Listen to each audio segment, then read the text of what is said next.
G'day viewers, welcome to a weekend edition of TFU. And look, it continues to be the case that when you're talking about things that are totally fucked up in the world today, you can't go past the Trump administration. It's just a question of picking which bit of fuckery was the most fucked up, and that is quite challenging.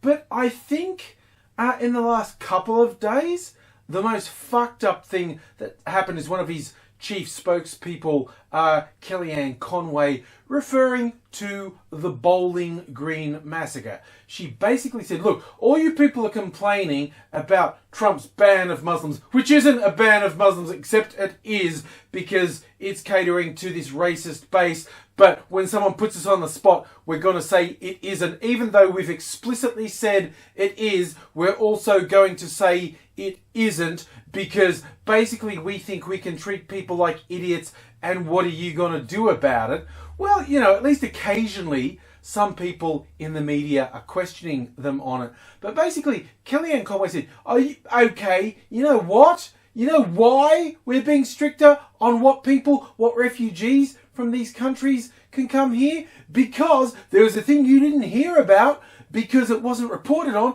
is the Bowling Green Massacre perpetrated by refugees from Iraq." Now, the very first thing to ponder when someone refers to a massacre perpetrated by Muslims that you didn't hear about, just consider for a moment the likelihood of Muslims doing anything wrong that wasn't reported on, let alone a massacre, let alone even killing one person. But Kellyanne Conway had no qualms about just blatantly lying, making something up out of whole cloth. Just kind of saying, oh, you know what? It no longer matters what we say. So rather than exaggerate or be biased, I am literally going to invent something that is absolutely untrue. Now, a little bit of investigation by various persons revealed what she was probably referring to is a plot that happened some years ago under the Obama administration.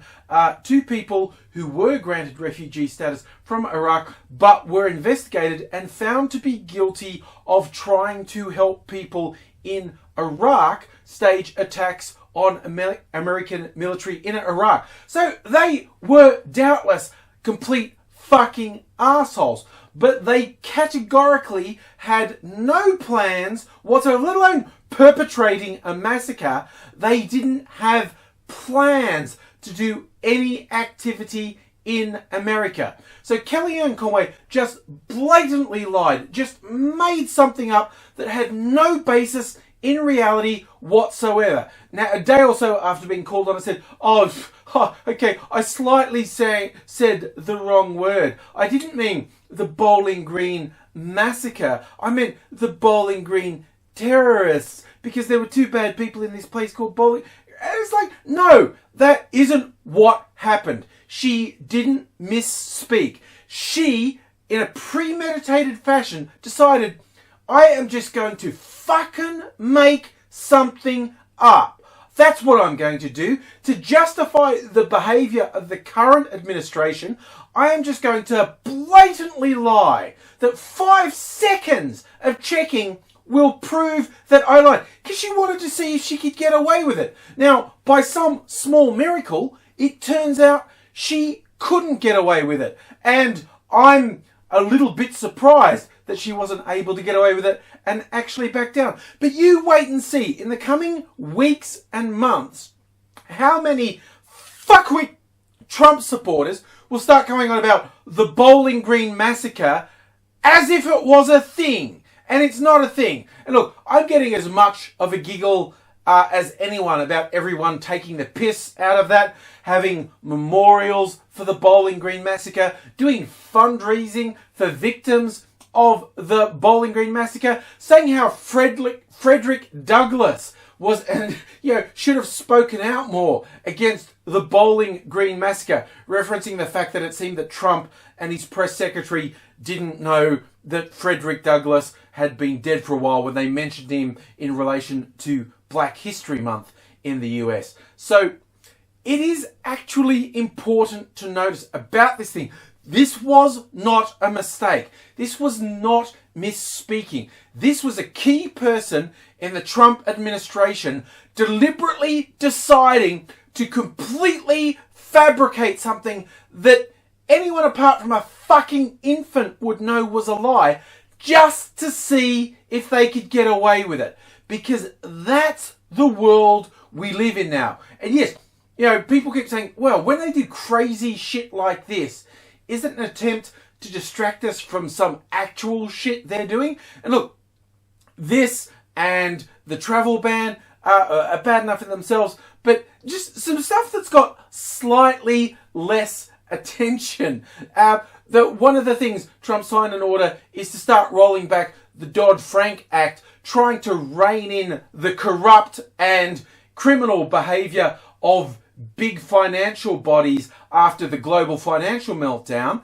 And the Dodd-Frank Act is inadequate anyway, but Trump's signing orders say, oh, let's just roll it back.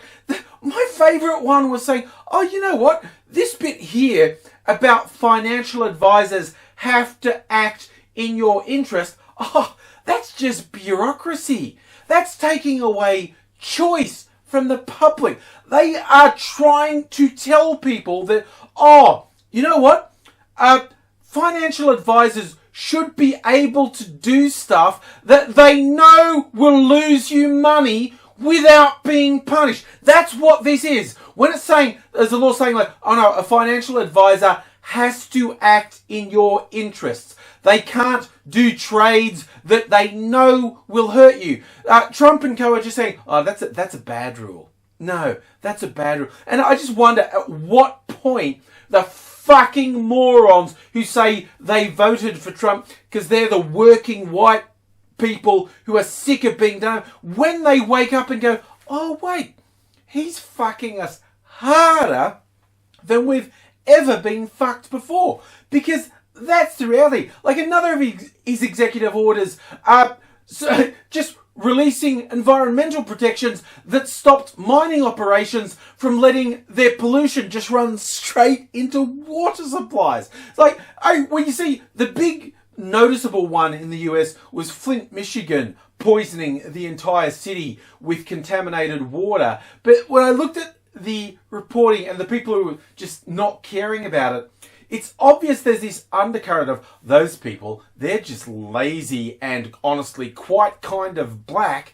and it's their fault that they don't have proper drinking water. Well, you'd be looking forward to all you people in the southern states where there is open cut mining and stuff, when any tiny restrictions to protect you are taken away and you are being poisoned by the people you voted for. I mean, really, I wonder if you're going to wake up to it, because the behaviour is so stupid. I just don't fucking know.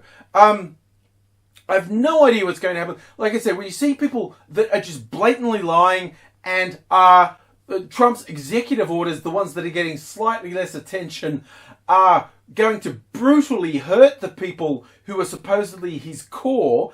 I mean, what the fuck is going on? And look, just as a general aside, if you're a Trump supporter and you're fucking stupid enough to think I give a shit about anything you say, some very basic rules of engagement. And I almost don't know why I'm saying this, because I don't expect anyone who's still stupid enough or fucked enough to be supporting Trump to understand basic common sense. But I'm going to say it. See, okay, if you want to throw an insult at me, that's fine. I don't give a shit about you. I'm going to ignore you. I'll probably just call you a cunt and block you, because I don't want worthless fucking vermin like you in my life. Likewise, if you say something that is blatantly untrue and that is trivially easy to prove is untrue, whether it be saying some stupid shit like the Bowling Green Massacre is real, or just saying just ridiculous shit like, oh, but Obama ruined the country, when under every economic indicator that affects ordinary people, life improved under Obama. You know, when you say something that's just stupidly easy to prove is factually untrue, I'm going to point out that you said something that's stupid and incorrect, and I'm not going to waste any more time on you. But, you know, if you can get past either of those two things, then I might consider wasting my fucking time on you. But you need to get through your head. You know, I have a life. I do stuff. I have lots of people interacting with me. If you're a no-life fucking loser who wants to keep going, no, but this, no, but this, no, but this, you are worth fucking nothing to me, okay? And I'm not going to waste time on you. I am so used to fuckwits arguing in bad faith that I just cut it off. It's like, no, you're wasting my time. Fuck you. Get the fuck out. And you know what? What you should do, little snowflake? You should fuck the fuck off to your fucking safe space where you can whine about how mean I am to you because you can't take a fucking joke and you don't like someone exercising free speech and you want everything your own way because you're a piece of fucking shit and I don't care about you.